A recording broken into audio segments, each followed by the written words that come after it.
The Last Empress of Amazon Lily, 1059 spoiler. By that, I mean, who was the Empress of Amazon Lily before Boa Hancock? 1059 sure is a loaded chapter. Yet, my favorite reveal was Shaki's. I'm a sucker for a good love story. So far, my favorite thing about Admiral Ryakugyu is his bomb-ass tattoo. I believe it was the spoilers for chapter 1053 that had mentioned this is in reference to a tragic Japanese love story. Two forbidden lovers who could only be together in death. Pretty much a Romeo and Julia situation. That kind of shit is my crack, baby.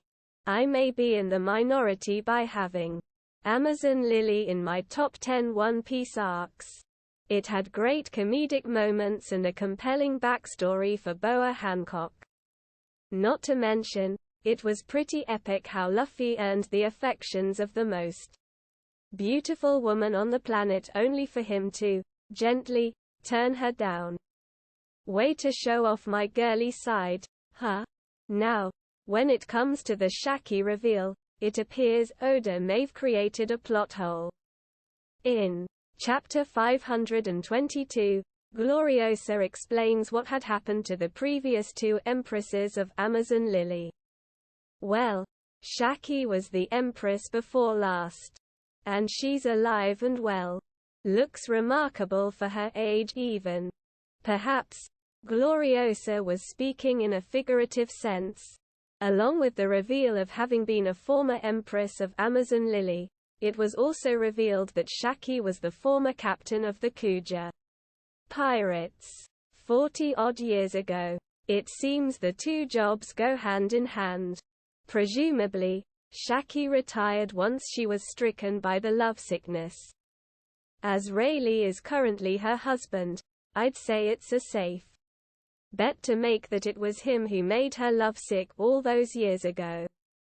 At first, it sounds that it may not be the case as Rayleigh was still sailing with Roger 23 years before the present timeline. However, I don't see that as an issue considering the way Shaki talks about him. She doesn't seem to mind him disappearing for long stretches of time. Or even if he's messing around with other women, he'll come home eventually. Go, Oda-sensei, for including an open marriage in the series.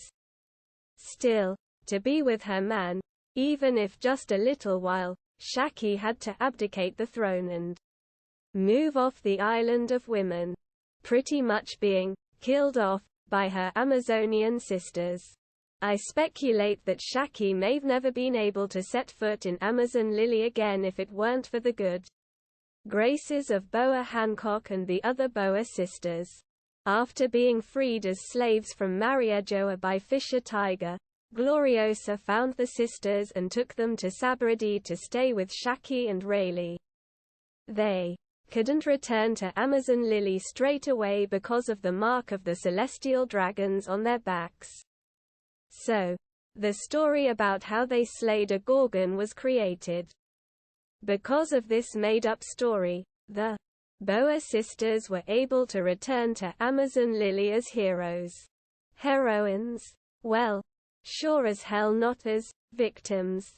The women of Amazon Lily pride themselves as strong female warriors. But it seems that any woman of theirs that succumbs to a man for any reason is banished. Even if it's due to circumstances far beyond their control as it was for the Boa sisters. With both Shaki and Gloriosa having been former empresses, they were probably the ones to tell the Boa sisters to not tell anyone the truth about their backs if they wished to return home. However, Hancock is shown to treat Gloriosa like shit for having left the country to deal with her lovesickness. But, on the flip side, she seems to hold Shaki and Rayleigh in high regard. Well, to be fair, this meet-up with Rayleigh and Shaki took place on the outskirts of Amazon Lily, the same area where Gloriosa lives. Alone. and I don't believe Rayleigh has traveled further within the country. So, perhaps Hancock's mistreatment of Gloriosa is to maintain appearances. Zero tolerance for leaving, I mean. But she still keeps the old woman around as a mentor because deep down, she is truly grateful to her. As this reveal with Shaki is fresh and new, it remains to be seen what exactly her legacy among the women of Amazon Lily is. But at least it does help explain why she settled in Sabaradi. To at least be nearby since she can no longer reside within the country itself. But there are some benefits to her residing in the outer seas. 1. She can relay information into Amazon Lily. Gloriosa states that the news coup don't fly over the calm belt. So, it could be that Shaki is having Rayleigh swim over with a copy of the paper to deliver to Hancock. As an empress and warlord, it's best that she keeps informed on world affairs. Secondly, Shaki is able to keep an eye on ships heading their way. This could be how she and Rayleigh were able to show up on Amazon Lily right behind Blackbeard and the Marines. While I'm sure Hancock is a great empress in her own right, it's neat to see how she's getting help from 2 previous empresses. So, this really has me wondering, what happened to the empress right before her? 2 generations ago was Roger's generation. So, Shaki ending up with Rayleigh lines up perfectly. Boa Hancock is reigning during Luffy's generation. That means the Empress before her ruled during Shank's generation. She, too, is said to have fallen ill with the lovesickness. So, this would mean she would have likely fallen in love with someone around Shank's age.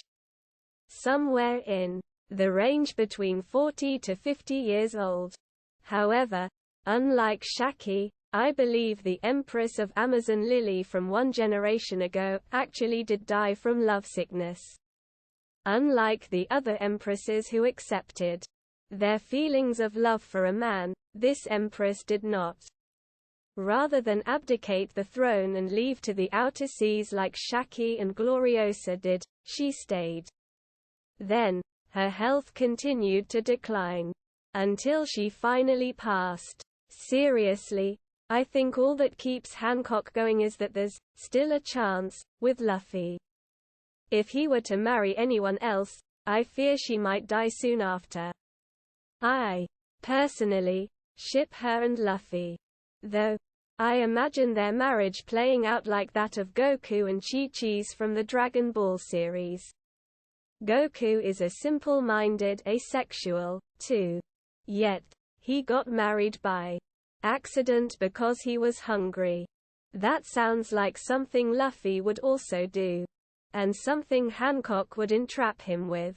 Anyways, the Empress before Hancock, I suppose it's possible she's not relevant enough to be mentioned in the series. But for funsies, let's imagine she might be. Besides, the last generation includes the first round of pirates who flooded the Grand Line to find the One Piece. More than plenty of eligible bachelors for her to have chosen from.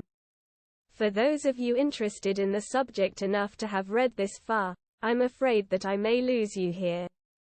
But I'm thinking the previous Empress had fallen in love with no other than Sir Crocodile. Crocodile is from the generation before Luffy's. And despite the lines around his eyes and the scar across his face, he's still considered a good-looking man within the One Piece world. Plus, he's a snazzy dresser. Imagine what he looked like 20 years ago. No. Do not say, as a woman. It's a shame how much the Croco Mom theory has shut down any further speculation on what Crocodile's secret with Ivankov could be. Even those who don't believe the mom part will still voice their belief in Crocodile having once been a woman. However, it's worth pointing out that in the official Viz translation, it's mentioned as a weakness, not a secret. Having a sex change done is not a weakness. And it would be very un-Okama-like for Eva to use such a thing as blackmail against Croc. No matter how much of a bastard he is. Friendship and people embracing who they truly are qualities Eva admires in people. And I'm willing to bet that, like me, Eva enjoys a good love story. I mean, just check out his queendom. In Impel Down, Eva seemed to be impishly teasing Crocodile in Impel Down. Nothing too serious. Who hasn't been teased over a crush before? Crocodile prides himself with his reputation as a notorious pirate, never having once given a shit about anyone other than himself. Or so he claims. If Croc had fallen in love before, that puts a serious dent in that image. And it would certainly expose a vulnerability of his. A weakness, if you will. Plus, if it was something that ended in tragedy, he's even less inclined to want to talk about it. Of all the rings he wears on his one hand, there is one finger that is almost consistently bare.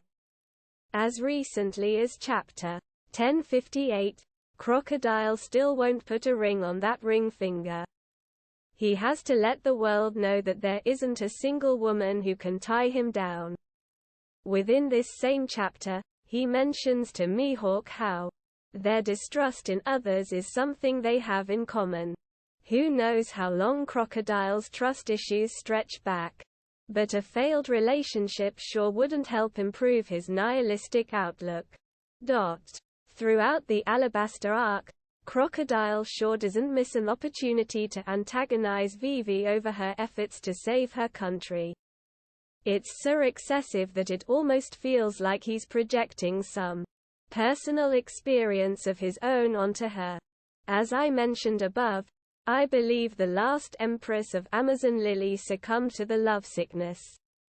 With her refusal to abdicate and leave the country to deal it, she stayed put and eventually died as a result.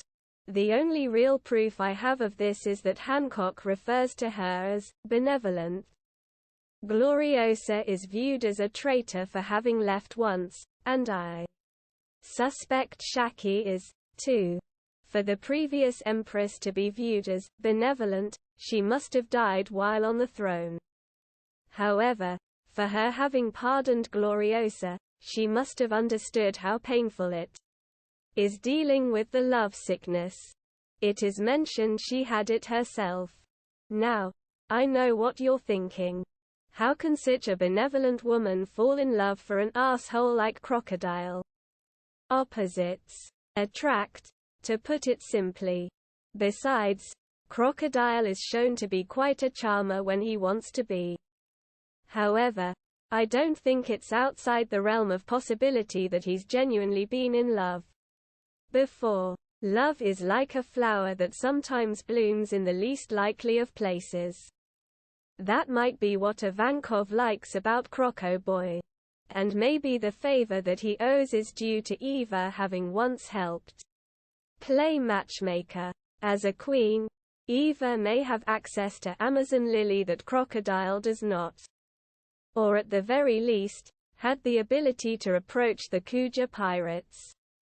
When Boa Hancock goes to Impel Down and is escorted to level 6 to see Ace in chapter 531, Crocodile was shown reacting to her presence alongside him and Jimbei. Having once been fellow warlords together, he should have been more than aware of the powers of her Mero Mero no Mi. He could have been reacting simply based on that knowledge.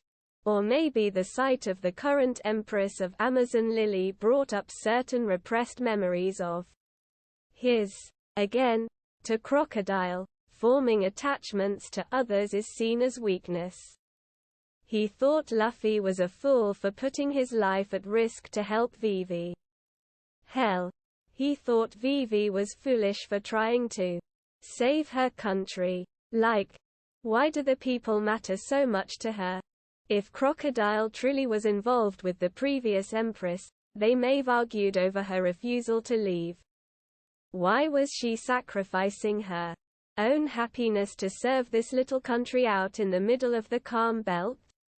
We did see how at the end of Alabaster, Vivi wanted so badly to continue sailing on with the Straw Hat Pirates. But she had her duties as a princess that she didn't want to abandon. Maybe the Empress before Boa Hancock suffered a similar difficult decision. And like Vivi, she ultimately decided to stay and protect her country. Hancock, on the other hand, seems ready to go. If Luffy ever pops the questions, she's gone. We see this as recently as chapter 1059. Crocodile sure does have the shittiest luck now that I think about it.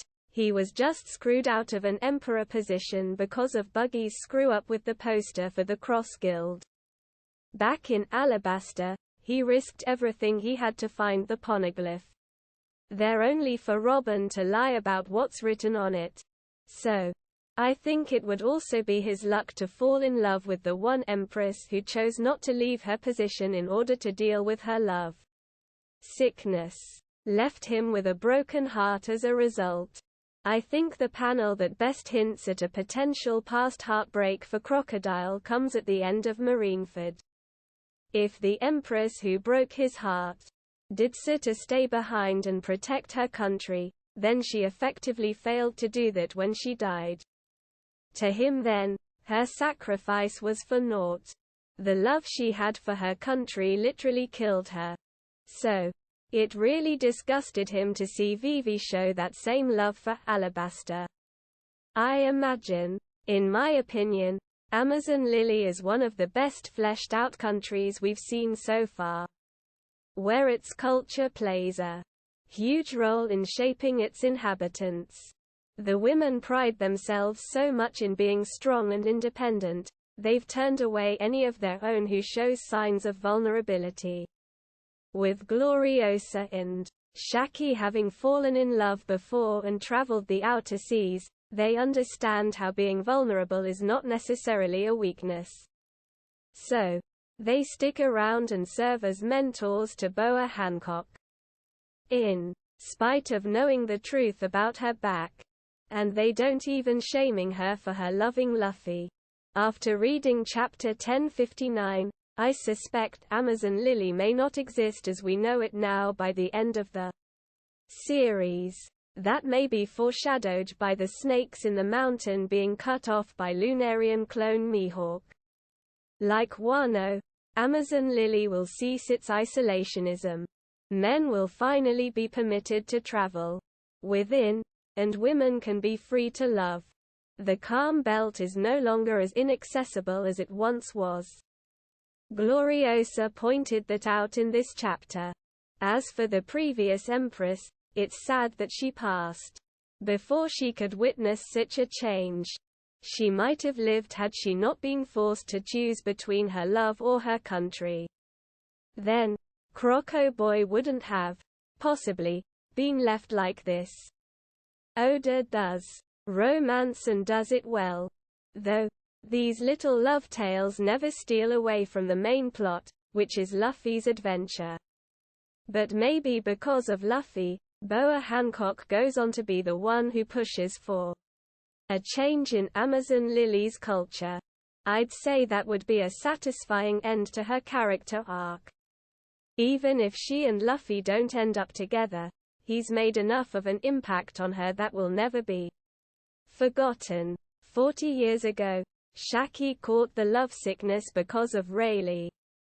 Their marriage has always been an open one, though. While she had to leave Amazon Lily as a result, she's always stayed near to help protect it. Rayleigh, as her love, helps, too. Still, she might be viewed as a traitor for having left, like Gloriosa. So, in chapter 522, she is widely believed to be dead. She and Rayleigh can only approach Amazon Lily from the outskirts to not be seen by too many. with this latest reveal of Shaki having been the former Empress of Amazon Lily and captain of the Kuja pirates. From 2 generations ago, it got me wondering who the Empress and captain from the last generation was. I.e., before Boa Hancock. Unlike Shaki, I believe she actually did die. Whoever she was stricken by the lovesickness by someone around Shank's age. Around 40-ish. My guess is Crocodile. He's middle-aged and bitter. And he sure projected some sort of past hurt onto Princess Vivi. Based on the way he repeatedly antagonized her for trying to protect Alabaster from him. It was almost like he hated her for choosing duty to her country over being free. Regardless, because Crocodile did show he's capable for love once before, Ivankov kinda grew a soft spot for him. That's the weakness Eva Chan knows about.